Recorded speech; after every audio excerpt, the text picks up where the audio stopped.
The grand chamber of the Galactic Council stretched out like a vast cathedral of light and metal. Representatives from 47 different species sat in their designated seats, arranged in a perfect circle around the central platform. Some breathed oxygen like humans did. Others needed specialized atmosphere chambers. A few existed as energy beings contained in crystalline matrices. All of them had gathered to discuss the newest problem facing the galaxy. Hyunwoo stood at the central podium, his human form looking remarkably plain compared to the exotic aliens surrounding him. He had been Earth's ambassador for 3 years now, and he had learned to read the room. Today the room was hostile. He could see it in the way the Vraxel delegation sat with their arms crossed, their scaled faces twisted into what passed for smirks among their kind. Their Supreme Commander Thelver occupied the largest seat in the chamber, a throne of black stone that seemed to absorb light. The session had been going for 2 hours. Han Wu had presented humanity's case calmly and clearly. The Vraxel Empire had been encroaching on human space for months, making demands that grew more aggressive with each passing week. They wanted 3 of humanity's outer colonies. They claimed ancient territorial rights, though humans had been living on those worlds for generations. The evidence was clear. The records were indisputable. Yet the council sat in silence. Thelver rose from his throne. He stood nearly 8 feet tall, his armor gleaming under the chamber's lights. When he spoke, his voice boomed across the space without need for amplification. The human speaks of rights. How amusing. His species joined this council merely 12 years ago. Infants playing at politics. The Vraxel Empire has stood for 3,000 years. We have conquered 17 star systems. We have brought order to chaos. And now these mammals dare to refuse our reasonable requests? Han Wu kept his face neutral. He had been trained for this. Commander Thelver, those colonies are home to over 40 million human citizens. Men, women, and children who have lived there for decades. We cannot simply abandon them? Then you choose war. Thelver's statement was simple, direct, and terrifying in its casualness. You have 1 standard week to reconsider.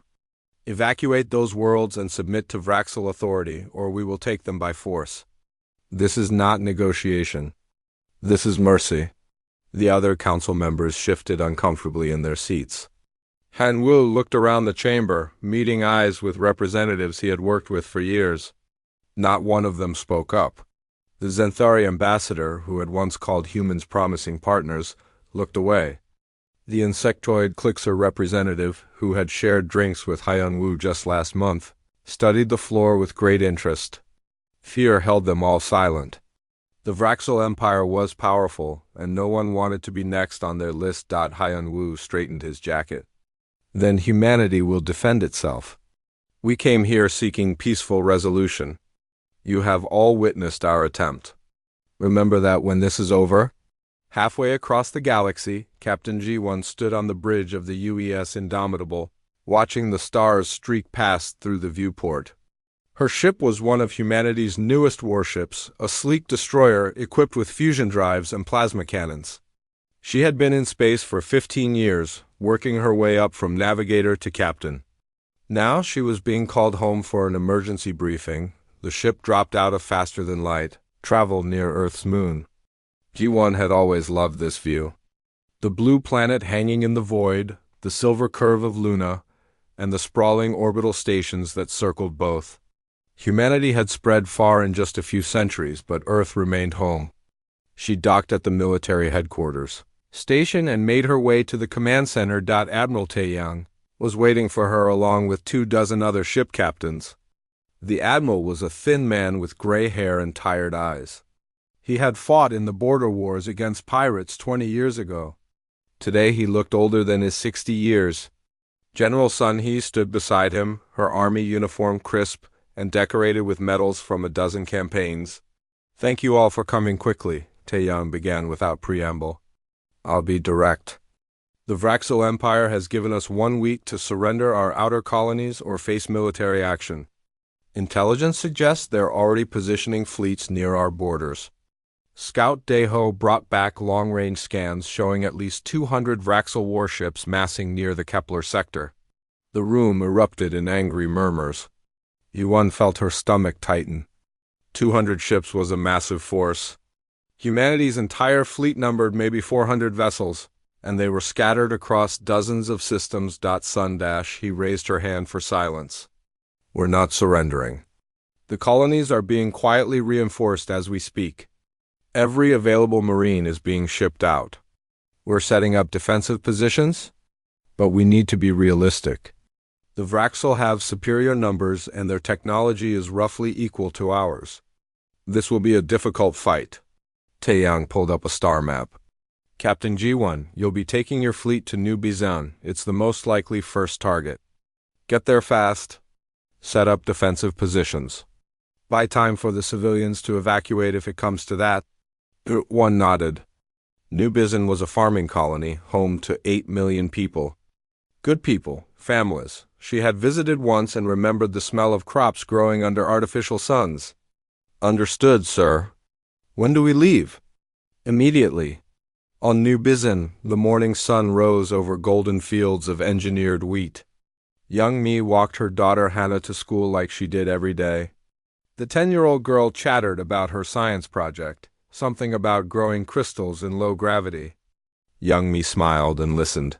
Enjoying the peaceful routine of colony life, she worked as an administrator for the colonial government, handling logistics and supply chains. It was boring work most days, but important. Someone had to make sure the food shipments went out on time and the water recyclers stayed functional. She had moved here 5 years ago after her divorce, seeking a fresh start far from Earth's crowded cities. New Bizan had given her that. A quiet life. A good place to raise her daughter Da. As she walked back from the school, her communication device buzzed. An emergency message from the colonial governor. All administrators were to report immediately. Young Mi felt a flutter of concern but pushed it down. Probably just another drill. They had those sometimes. The governor's office was packed with people when she arrived. The governor himself, a man named Tae Woo, stood at the front of the room. His face was pale. I've just received word from Earth. There may be a military situation developing. We're to begin quiet evacuation procedures for non-essential personnel. Don't panic the population, but be ready to move people quickly if ordered. Young Mi's blood went cold. Military situation. That was a polite way of saying war. She thought of Hana at school, completely unaware that their peaceful world might be about to change forever. In orbit above the planet, invisible to the people below, a Vraxel scout ship watched and recorded. It sent its data back through faster-than-light communication. Target confirmed. Defenses minimal. Civilian population high. The invasion fleet adjusted its course. 3 days until arrival, the storm was gathering, and humanity stood in its path. The alarm started screaming at 0400 hours station time. Gyuan jolted awake in her captain's quarters, already reaching for her uniform before her mind fully processed what was happening. The ship's AI spoke in her ear through the emergency channel. Captain, multiple hostile contacts entering the system. Vraxel signatures confirmed. Mass count suggests fleet-level engagement. She was on the bridge in 90 seconds, still fastening her jacket. The main screen showed a nightmare. 43 red markers indicating Vraxel warships dropping out of faster-than-light travel at the system's edge. They were bigger than she expected. Dreadnoughts, cruisers, carriers. This wasn't a raiding force. This was an invasion fleet. Status of the colony?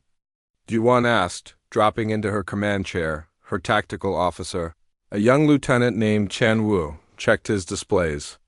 Orbital stations are going to full alert. Planetary shields are powering up. But Captain, we only have 12 ships in system. They have 43. Yuan did the math instantly. Not good odds. Not even close. But that was the job? All ships battle formation Delta.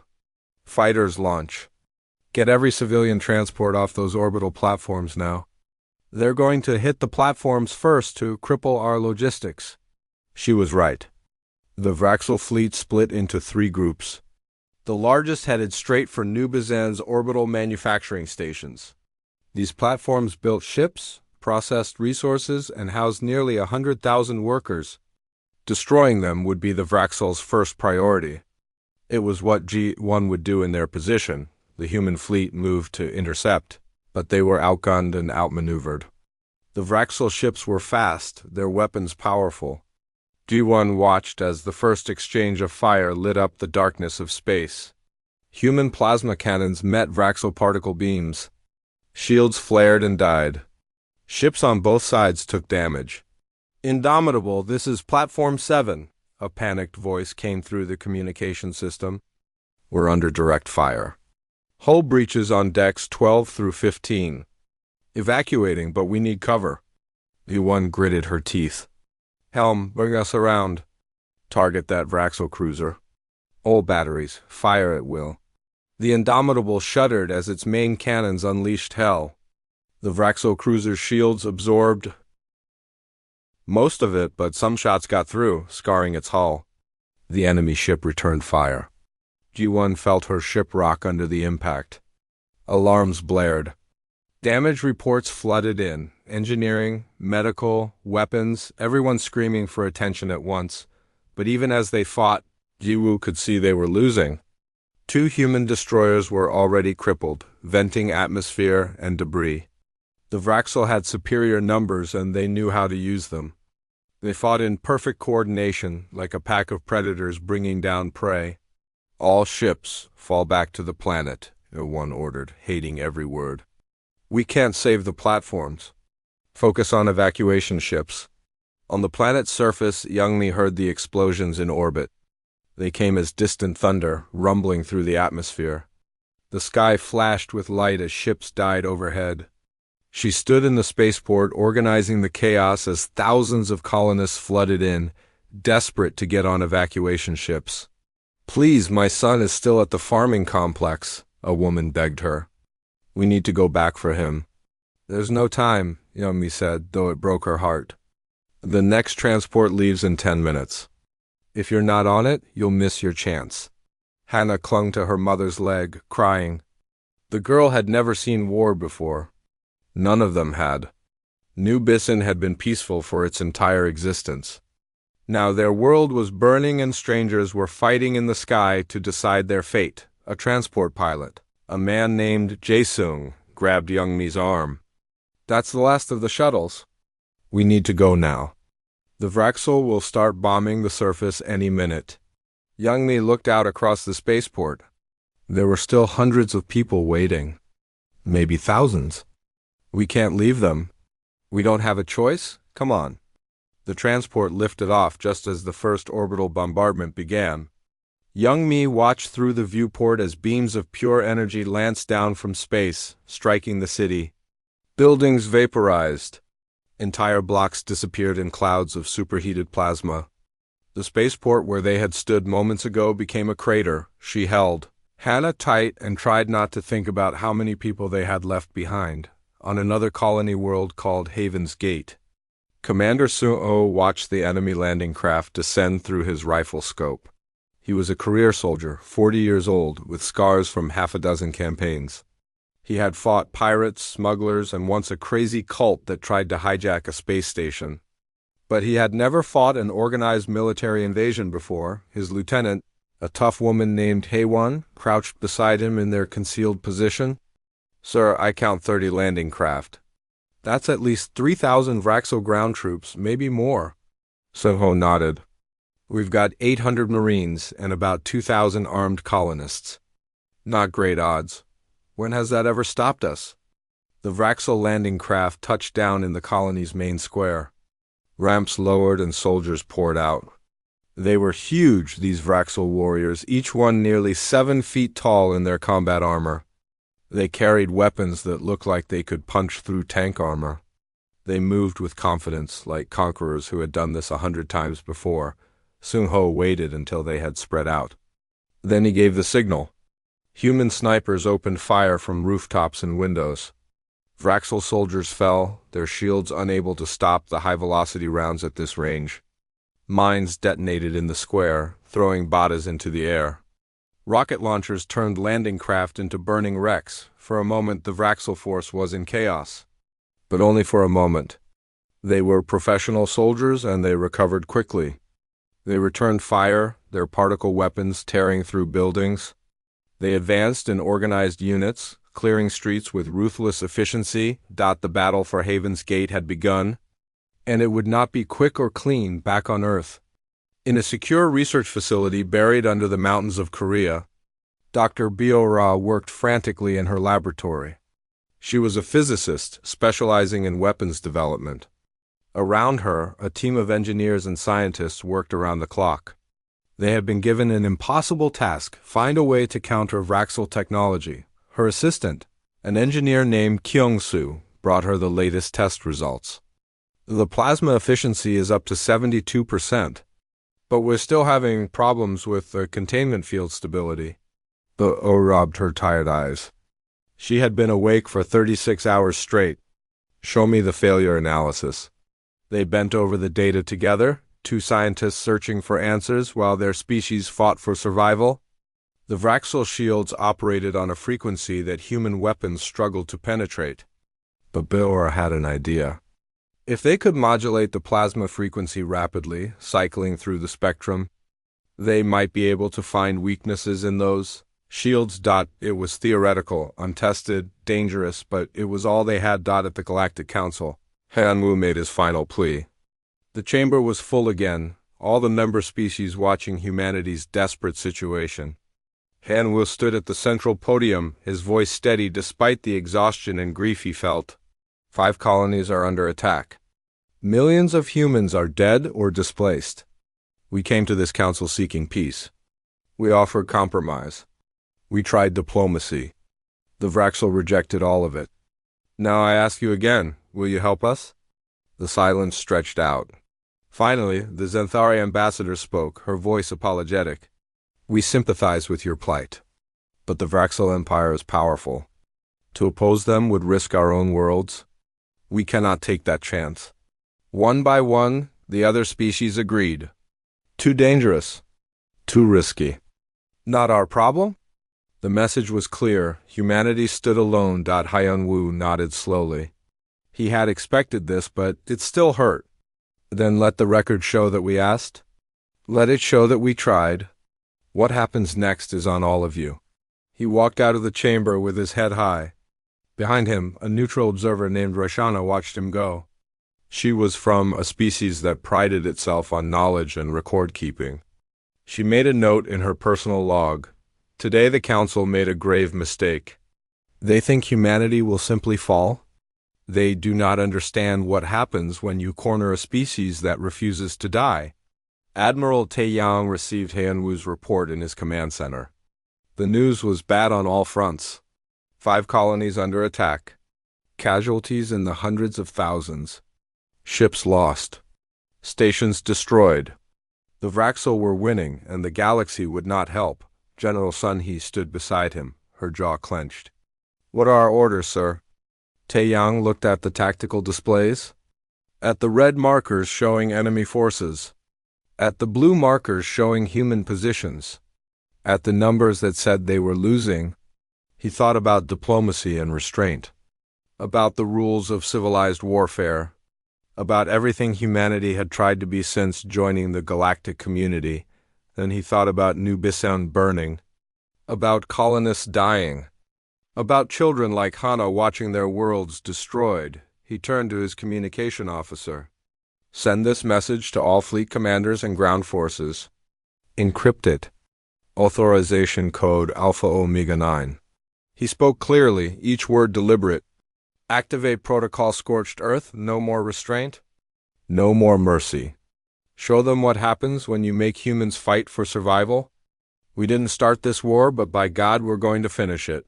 The message went out across human space. And humanity began to change. 6 months had passed since the Vraxel invaded, and the galaxy was beginning to realize they had made a terrible miscalculation. The war that was supposed to be over in weeks had turned into a grinding nightmare. The humans were not surrendering.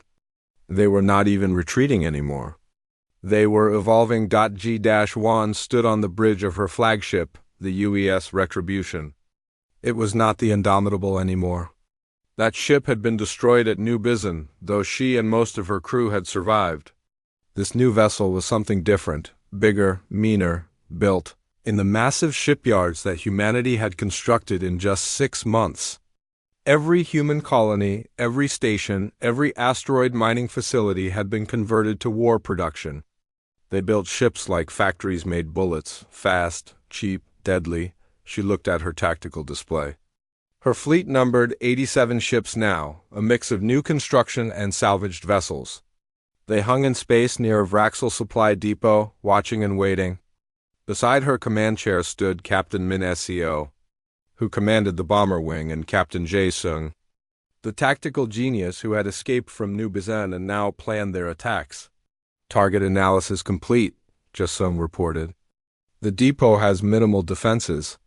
6 frigates, 2 cruisers, and some automated defense platforms.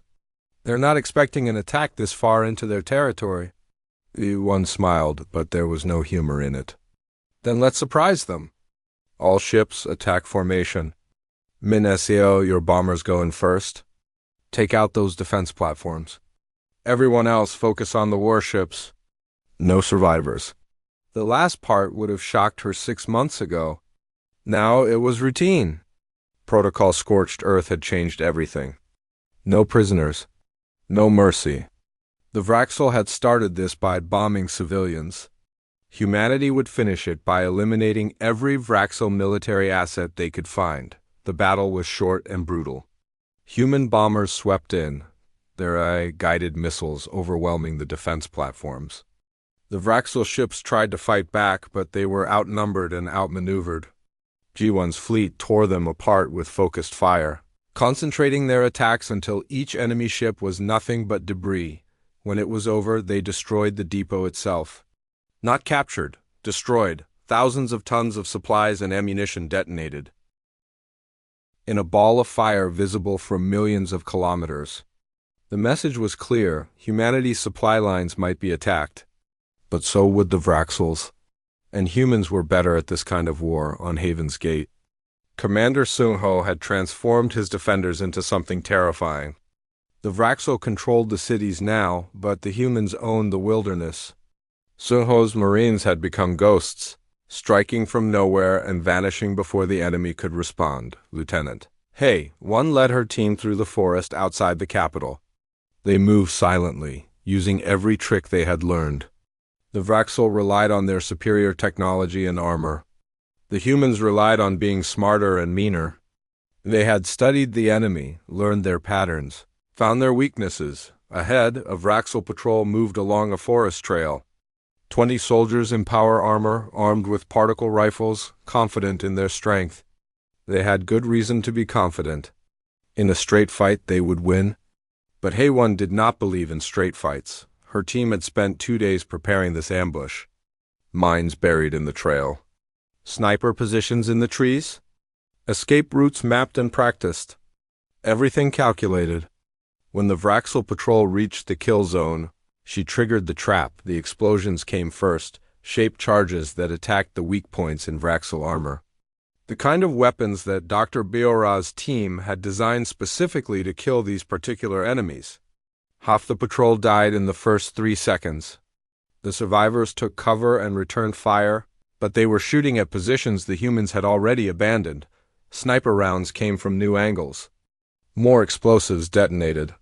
The Vraxel called for reinforcements, but the humans had jammed their communications. The entire patrol was dead in under 2 minutes. HFY's team stripped the bodies of weapons and intelligence, then disappeared into the forest. By the time Vraxel reinforcements arrived, there was nothing left but corpses and questions. This happened dozens of times. Every day across Haven's Gate, the Vraxel were losing soldiers in 1s and 2s, bleeding from 1,000 small cuts. It was not glorious combat. It was extermination, methodical and relentless. In her laboratory on Earth, Dr. Biora had barely slept in 6 months. But she had results. The weapon that was theory was now reality. She stood in a testing range deep underground. Watching as her team prepared the first full-scale demonstration, Hyung-soo checked the readings one final time. Antimatter containment is stable. Plasma modulation systems are online. Target drone is positioned at 10 kilometers. Ora nodded. Fire when ready. The weapon looked simple enough, a missile no bigger than the old nuclear warheads from Earth's ancient wars. But inside was something far more destructive. When it struck the target drone, it did not just explode. It created a brief rupture in space-time itself, a tiny controlled tear in reality that consumed matter and energy indiscriminately. The target drone, a mock-up of a Vraxel cruiser, simply ceased to exist. No debris, no radiation. Just empty space where a ship had been. Admiral Taeyang watched the recording 3 times. How many of these can you produce? Deora's voice was quiet. As many as you need. But Admiral, these weapons are terrifying. If we use them, there's no going back. The galaxy will fear us forever. The galaxy already fears the Vraxel, Taeyang replied. They chose that fear over helping us. Now they'll learn to fear humanity instead. Begin mass production. On the refugee ships that carried survivors from New Busan, Young-mi worked as a civilian coordinator. The massive transport vessel held nearly 1 million refugees, all of them displaced by the war. She had thought she would feel safer away from the fighting.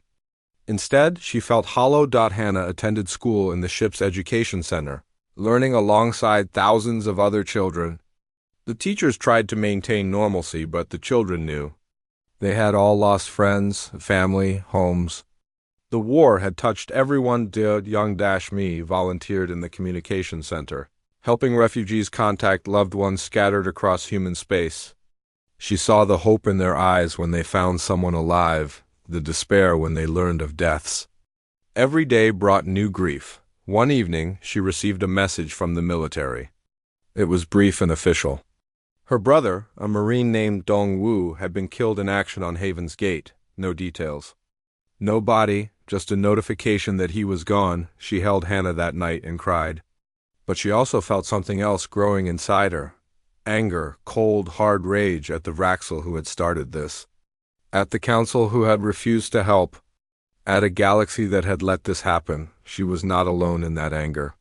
It burned in every human heart. The Vraxel's supreme commander, Thelver, sat in his command chamber aboard the flagship Eternal Conquest, studying intelligence reports with growing concern. The war should have been over. The humans should have surrendered or been destroyed. Instead, they were getting stronger. His intelligence officer, a veteran named Kravik, presented the latest analysis. Commander, human ship production has increased by 400% in the last 3 months. They are building vessels faster than we can destroy them. Additionally, their tactics have become increasingly aggressive. They are attacking our supply lines, our outposts, even raiding into Vraxel core territory. Thelver's scaled fist clenched. They are animals fighting desperately. We will crush them. Perhaps, Kravik said carefully. But our casualties are mounting. We have lost over 60 warships and 15,000 soldiers. The humans have reverse-engineered our technology and adapted it to their weapons. They are learning too fast. Then we escalate, Thelver decided. Prepare the assault fleet. We will strike at Earth itself. Cut off the head and the body dies. But even as he spoke, he felt a flicker of doubt. The humans had proven resourceful. And there was something in the way they fought now, a desperate fury that his soldiers were starting to fear. The Vraxel Empire had conquered 17 species. All of them had eventually surrendered or been destroyed. But none of them had fought like this. None of them had been human. In the Galactic Council, whispers were spreading. Ambassador Hyanwoo no longer attended sessions. He had returned to Earth to coordinate the war effort. But other species were beginning to talk among themselves. They watched the casualty reports. They saw the battles. They noticed that humanity was not losing anymore. The Zenthari ambassador met privately with Raishana, the neutral observer. Tell me honestly, the Zenthari asked. Who do you think will win this war? Raishana considered her words carefully. 6 months ago, I would have said the Vraxel without question. Today I am not so certain. The humans have a saying from their history. You cannot defeat a people who would rather die than surrender. I believe the Vraxel are learning the truth of that saying. And if humanity wins, then the galaxy will have a new power to fear, one that we refused to help when they needed us. I suggest you consider what that might mean for the future. The Xanthari ambassador left that meeting deeply troubled. She was not alone. Across the council, species began to reconsider their neutrality. But it was too late for that now. The war had its own momentum, and it was building toward something terrible. Admiral Taeyang stood in the Fleet Command Center, surrounded by holographic displays showing every human military asset in the galaxy. General Sun He worked beside him, coordinating ground forces. They had become the architects of humanity's transformation from peaceful species to war machine. The new weapons are ready for deployment, Taeyang said. Dr. Beora's antimatter missiles, the AI drone swarms, all of it. We have enough firepower now to match the Vraxel fleet. Sun He studied the tactical map. Intelligence reports they're massing for an assault on Earth, over 300 ships. They're going all in. Good, Taeyang said coldly. Let them come to us. We'll be ready. And after we destroy their fleet, we'll take the war to them. No more defense. We're going on the offensive. What's the objective? Sun He asked, though she already knew the answer. Taeyang's eyes were hard as steel. Complete victory. Unconditional surrender. The dissolution of the Vraxel Empire. We're not stopping until they no longer exist as a military power. That's not war, Admiral. That's annihilation. They chose this when they bombed New Bizan. They chose this when they killed our civilians. Now we finish what they started. The orders went out. Every human ship, every soldier, every weapon was prepared for the final phase of the war. Humanity was done being the victim. Now they would show the galaxy what happened when you made humans fight for their survival. The Battle of Earth lasted 3 days, and changed the course of the war forever. The Vraxel fleet arrived at the edge of the solar system exactly as intelligence had predicted. 317 warships, the largest force they had ever assembled. Supreme Commander Thelver commanded from his flagship, confident that this overwhelming force would break humanity once and for all. He was wrong. The human defense fleet numbered 243 ships, smaller than the Vraxel force but fighting on their home ground. Gi-1 commanded the forward battle group from the Retribution. Around her, Captains Min Seo and Jae-sung coordinated bomber wings and tactical maneuvers. Every human ship was connected through quantum communication networks, allowing them to fight as a single coordinated entity. The first wave of Vraxel ships entered the asteroid belt and triggered the trap. The humans had spent 6 months fortifying their home system. Asteroids had been hollowed out and turned into weapons platforms. Mines drifted in carefully calculated orbits. Automated defense drones waited in silent ambush. When the Vraxel fleet entered the kill zone, all of it activated at once. The surprise was devastating. 40 Vraxel ships died in the first 10 minutes, torn apart by weapons they never saw coming. The rest of the fleet pressed forward, their commanders too proud to retreat. They fought through the asteroid belt, taking heavy casualties, pushing toward Earth, and the human fleet waiting beyond. G-1 watched them come. All ships, hold position. Let them burn themselves getting here. Then we hit them with everything. The main battle began at the orbit of Mars. The Vraxel fleet, bloodied but still dangerous, crashed into the human defensive line like a hammer. Ship-to-ship combat erupted across millions of kilometers. Plasma cannons and particle beams filled space with deadly light. Missiles and fighters swarmed between the capital ships. It was chaos on a scale the solar system had never seen, but the humans had an advantage. The Vraxel did not expect. Dr. Beora's new weapons had been distributed throughout the fleet. When G1 gave the order, antimatter missiles streaked toward Vraxel capital ships. These were not normal explosives. When they detonated, they created brief ruptures in spacetime. Entire ships simply vanished, consumed by controlled tears in reality. The Vraxel fleet staggered. They had never encountered weapons like this. Their shields and armor meant nothing against antimatter. Terror began to spread through their ranks as ship after ship disappeared without a trace. Captain Jae-sung coordinated the tactical assault with brutal efficiency. He identified weaknesses in the Vraxel formation and directed human forces to exploit them. Bomber wings led by Min-SEO swept through gaps in their lines, destroying support vessels and cutting off communications. The Vraxel fleet began to fragment, individual ships fighting desperately instead of coordinating their attacks. By the end of the first day, the Vraxel had lost over 100 ships. The human fleet had lost 37. The numbers were shifting and not in the Vraxel's favor. On the surface of Earth, General Sun Hee monitored the battle from the military command center. Buried under the mountains of Korea, millions of civilians watched the sky, seeing the flashes of distant combat. Some prayed. Some wept. Some stood silent, waiting to see if their world would survive. Young-Mi watched from her refugee ship, which was still in Earth orbit. She held Hannah close, trying to shield her daughter's eyes from the destruction visible through the viewports. But Hannah wanted to watch. She needed to see. This was the war that had taken everything from them, and she would not look away. "Are we winning, Mom?"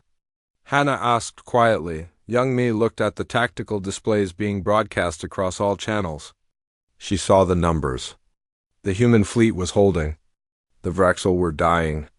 "Yes, sweetheart. I think we are." By the second day, Supreme Commander Thelver realized his mistake. His fleet was being destroyed. The humans were not the weak prey he had expected. They fought with a combination of desperation and calculated fury that overwhelmed his forces. He sent an emergency message to the Vraxel homeworld requesting reinforcements, but they were weeks away. He would not survive weeks. On the third day, the human fleet went on the offensive. Gi-won led a concentrated assault on Thelver's flagship. 50 human ships focused their fire on the Eternal Conquest, pounding its shields until they collapsed. Antimatter missiles struck the hull. The great flagship, pride of the Vraxel Empire, broke apart in a ball of fire. Thelver survived. His escape pod was recovered by a human ship. He was brought aboard the Retribution in chains. Ji-won stood before him on the bridge, looking down at the once mighty commander. "You came to Earth to break us," she said quietly. "You failed." The battle ended with the Vraxel fleet in full retreat. Of the 317 ships that had entered the solar system, only 74 escaped. The rest were destroyed or captured. It was a catastrophic defeat, the worst in Vraxel history. While the Battle of Earth raged, Admiral Taeyang was not idle. He had been coordinating a massive counteroffensive across Vraxel space. Human fleets struck at Vraxel colonies and military installations simultaneously. For every attack the Vraxel had made, humanity returned it threefold. Commander Sung-ho, freshly promoted after his success on Haven's Gate, led ground forces in the liberation of human colonies. But liberation was not enough. After securing human populations, Sung-ho's forces moved on to Vraxel settlements. The orders were clear: destroy military capabilities, eliminate resistance. Leave nothing that could threaten humanity again on a Vraxel colony world named Kreshtar. Sung-ho's Marines moved through the capital city. The Vraxel garrison had already surrendered, laying down their weapons when they realized they were outnumbered and outgunned. But surrender did not mean survival. Sung-ho's orders were explicit: no prisoners. Lieutenant Haewon stood beside him as they watched the Vraxel soldiers being loaded onto transports. "Sir, what happens to them?" "They're being taken to prison camps," Sung-ho said, "where they'll be tried for war crimes. Most of them will be executed." Haewon was quiet for a moment. She had killed hundreds of Vraxel in combat. But this felt different, colder, more final. "Is this necessary?" "Protocol scorched earth," Sung-ho replied. "We're not just winning the war. We're making sure there can never be another one. The Vraxel need to be broken so completely that they never threaten anyone again." The execution of Vraxel prisoners would later be documented by neutral observers as one of the war's darkest moments. But Admiral Taeyang defended the decision. "They killed millions of our civilians. They started a war of extermination. We're simply finishing what they began. The Galactic Council finally intervened after the Battle of Earth, led by the Xanthari ambassador Krelax. A delegation approached Admiral Taeyang requesting an immediate ceasefire. They met aboard a neutral space station.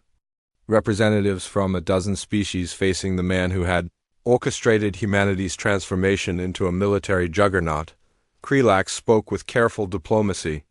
Admiral, the Council recognizes that the Vraxel initiated this conflict. We acknowledge our failure to intervene earlier. But the war has reached a point where continued fighting benefits no one. We ask that you consider a negotiated settlement. Taeyang looked at the assembled aliens with cold eyes.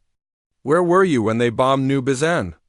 Where were you when they killed our children? My ambassador came to you begging for help. You refused because you were afraid. Now you're afraid of us, so you want peace. We made mistakes, Krelax admitted. But surely you can see that complete annihilation serves no purpose. The Vraxel are beaten. Let them surrender with honor. Honor? Taeyang's voice was ice. They have no honor. They're butchers who prey on the weak, and you're cowards who let them do it. Here's my offer: unconditional surrender of the Vraxel Empire, complete demilitarization, war crimes trials for every commander. Those are the only terms. The delegation was shocked. You're demanding the dissolution of their entire civilization. I'm demanding they never threaten anyone again. They can keep their culture, their worlds, their lives, but their military ends. Their empire ends. That's not negotiable. Krelax tried again. Please, Admiral. There must be room for compromise. Taeyang stood. You want to see compromise? Come with me. He took them to a viewing room where recordings from the war were displayed. The bombing of New Bizan, civilians burning, children crying. The execution of human prisoners by Vraxel forces. Colonies reduced to ash. Hour after hour of atrocities. That's what they did to us, Taeyang said quietly, while you sat in your council chambers and debated. So no, there will be no compromise. The Vraxel started a war of extermination. We're going to finish it. The delegation left shaken. They reported back to the council that humanity would not be stopped by words. The war would continue until the Vraxel were completely broken. The Vraxel government, desperate and defeated, sent their own delegation to negotiate. Commander Velkith, a high-ranking officer who had opposed the war from the beginning, came under a flag of truce. He met with Admiral Taeyang and General Sun He aboard the UES Retribution, which was now positioned in orbit above a Vraxel colony world. Velkith was a dignified soldier, and he came ready to accept defeat. Admiral, I am authorized to negotiate terms of surrender. The Vraxel High Command recognizes that the war is lost.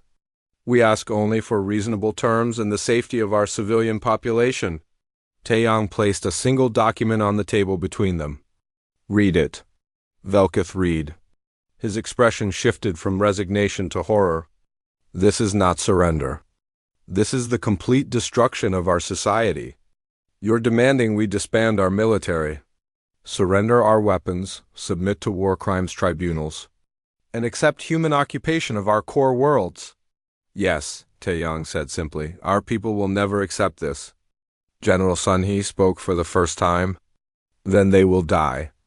We have antimatter weapons positioned to strike 15 Vraxel colonies. If you do not accept these terms within 24 hours, those worlds burn. You have seen what our weapons can do. This is not a bluff. Velkith looked between them, searching for any hint of mercy. He found none. These humans had been pushed too far, hurt too deeply. They would accept nothing less than total victory. I will take this to my government, he said quietly. You have 24 hours, Taeyang repeated as Velkith left. Sun He turned to the Admiral. Do you think they'll accept? They have no choice. The war is over. They just don't know it yet. The Vraxel government deliberated for 23 hours and 47 minutes. Then they surrendered. Not because they wanted to, but because the alternative was extinction. The The message came through official channels, signed by what remained of their high command. They accepted all terms without modification, but humanity was not satisfied with just a signature. Admiral Taeyong wanted the entire galaxy to witness the Vraxel Empire's final defeat. He ordered a demonstration that would be remembered for generations. The human fleet assembled above Vraxel Prime, the enemy homeworld. Over 400 human warships filled the sky, more than the Vraxel had ever fielded at once. It was not just a military force. It was a statement. The prey had become the Predator. Ja-1 commanded the orbital assault group from the Retribution. Beside her, Captains Min-Seo and Jae-Sung coordinated their respective units. The Vraxel planetary defenses had already been disabled as part of the surrender, but the fleet maintained battle readiness. Trust was not something humanity gave easily anymore. The ground assault would be led by Commander Seung-ho. His mission was specific: capture the Vraxel High Command and secure all military installations. No resistance was expected, but his Marines were ready for anything. They had learned not to trust Vraxel promises. The landing was unopposed.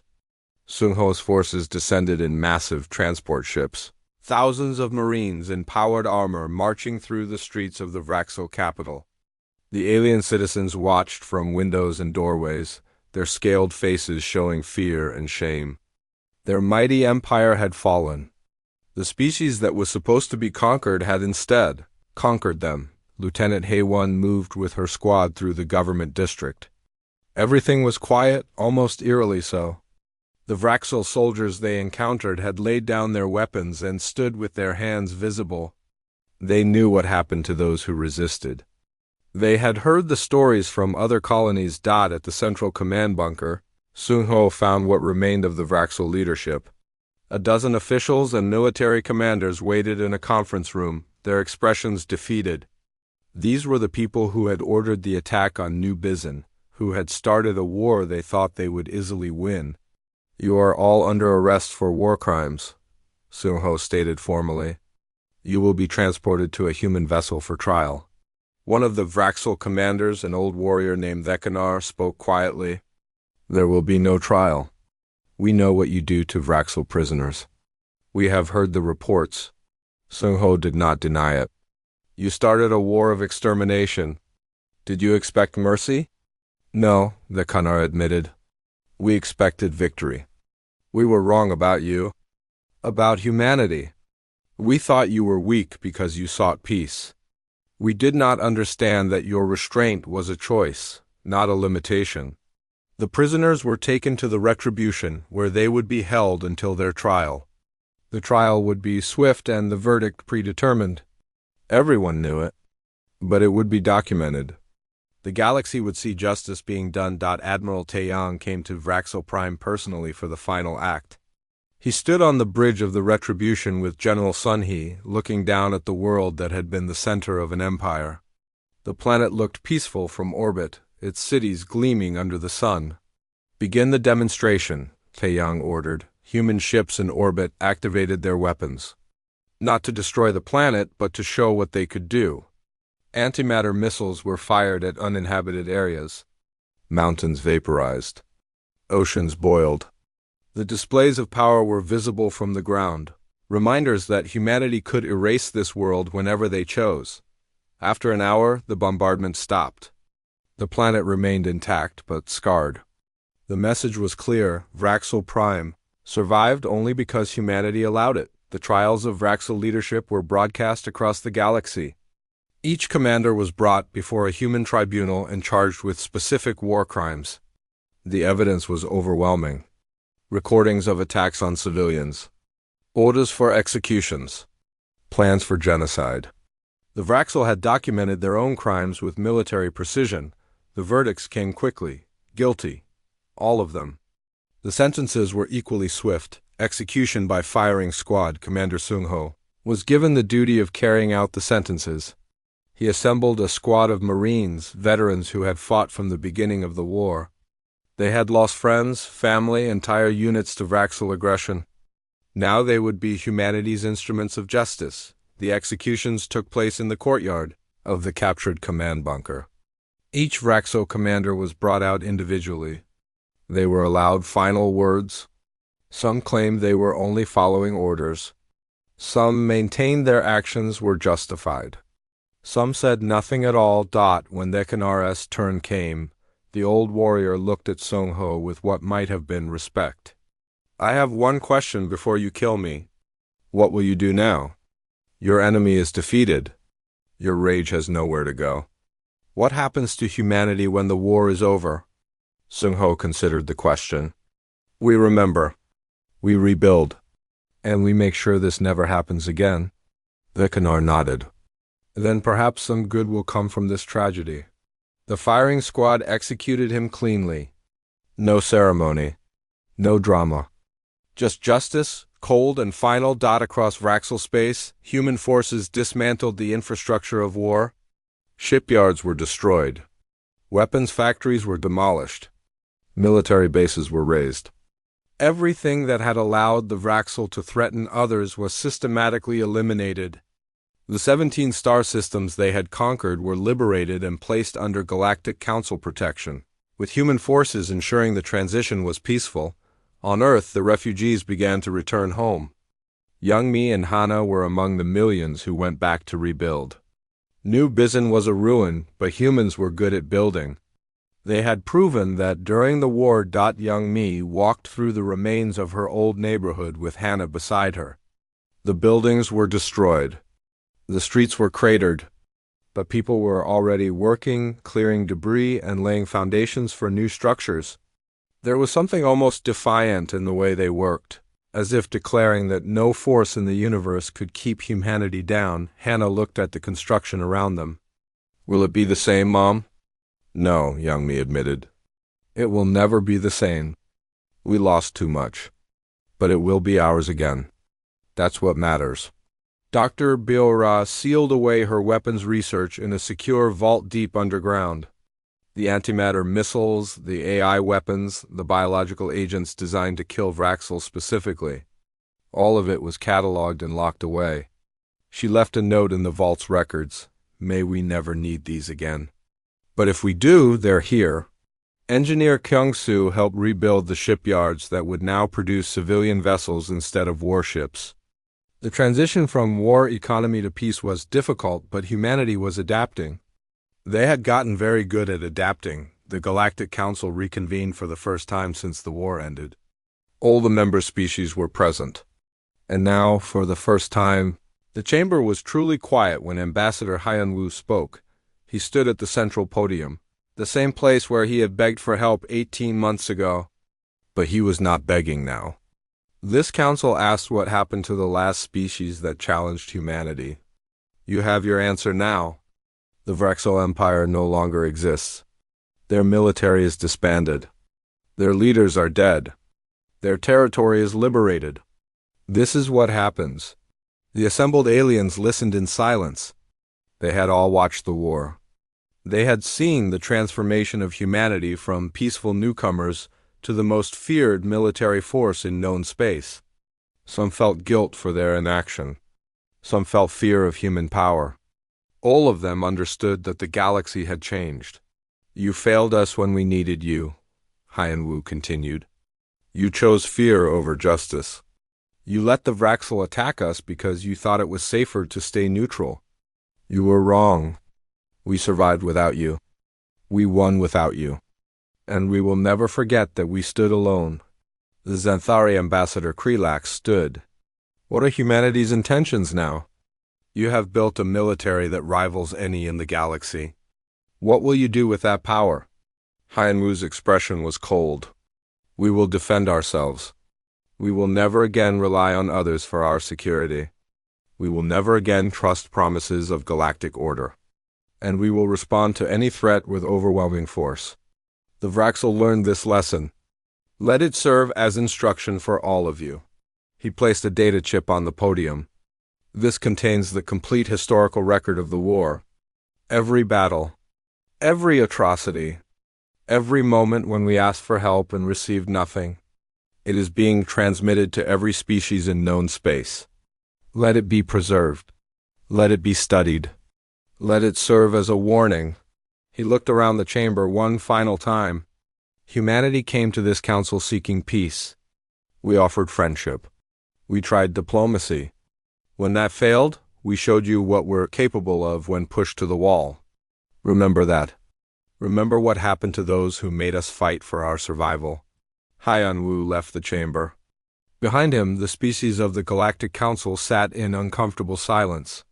They had created a monster, not through action, but through inaction. Now they would have to live with the consequences. On Haven's Gate, a memorial was built for all the humans who had died in the war. It was a simple structure, a black wall with millions of names carved into it.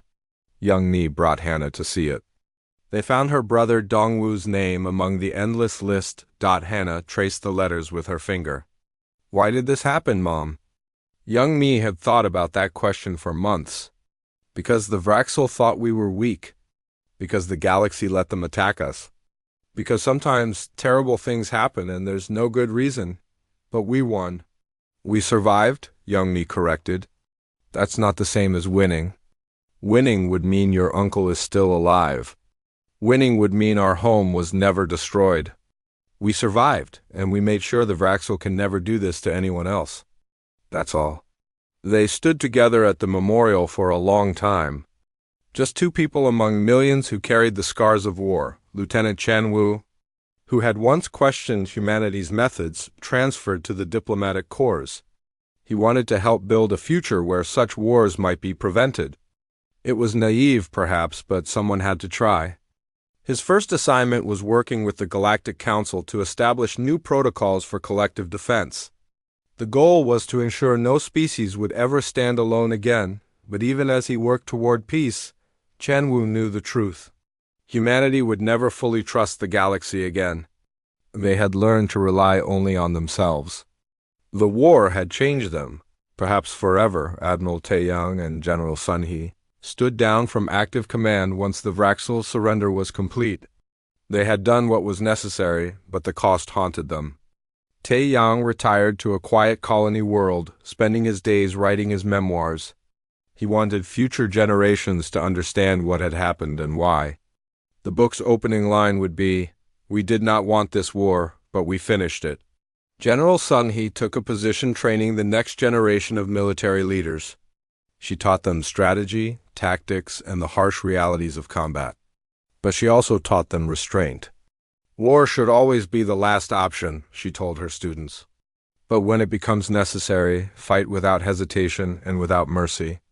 The enemy chose the war. You choose how it ends?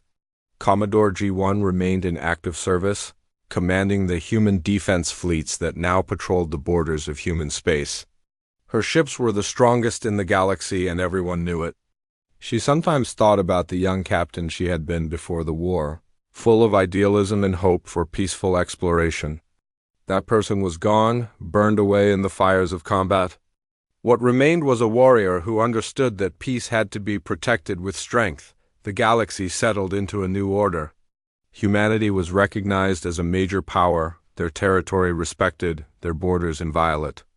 Other species approached them cautiously, offering trade agreements and diplomatic ties.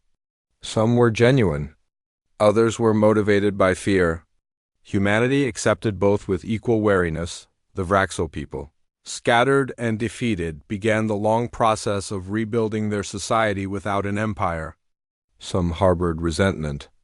Others felt shame. A few understood that they had brought this upon themselves. Their children would grow up in a different world, learning about the war as history rather than living it. Some of them would come to understand what their leaders had unleashed. On the anniversary of the war's end, a simple monument was erected in Earth orbit. It was a black obelisk with a single message engraved in every known language: never again. It served as both memorial and warning. Never again would humanity be caught unprepared. Never again would they trust others for their security. Never again would they hesitate when threatened. Young Mi stood with Hannah at a viewing station, looking at the monument through the viewport. Her daughter was older now, 12 years old, asking harder questions about the world. "Do you think we did the right thing?" Hannah asked. "Destroying the Vraxel Empire like that?" Young me thought carefully before answering. I think we did what we had to do. They killed millions of our people. They would have killed millions more if we hadn't stopped them. Was it right? I don't know. But it was necessary. People are afraid of us now. Good, Youngmi said quietly. Better they fear us than think we're weak. Your uncle died because someone thought we were easy prey. That will never happen again. The galaxy had learned its lesson. Humanity was not to be trifled with. They had shown what happened when you pushed them too far. Complete and utter annihilation of those who threatened them. It was a harsh lesson, paid for in blood and fire. But it was one the galaxy would not soon forget, and so humanity moved forward. Scarred but stronger, peaceful but prepared. Forever changed by the war that was supposed to break them but instead forged them into something terrifying and magnificent. The species that had sought only to explore and understand the universe had proven they could dominate it when necessary. What happened to the last species that challenged humans? The question echoed across the stars, and the answer was written in the void where the Vraxel Empire once stood. Complete and utter annihilation. Let it serve as warning for all time.